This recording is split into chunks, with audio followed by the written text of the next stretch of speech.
Hello everybody, welcome back to HardReset.Info channel. In today's video I'll show you how to easily change the energy saving settings on your Canon TS8351a.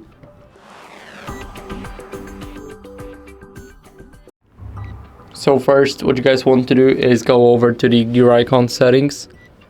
Now here select device settings, and after that scroll down until you guys see other device settings. Now click energy saving settings, and here click next.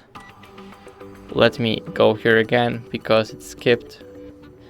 As you guys can see, here we have the auto power off in 240 minutes, which is 4 hours, and also the auto power on.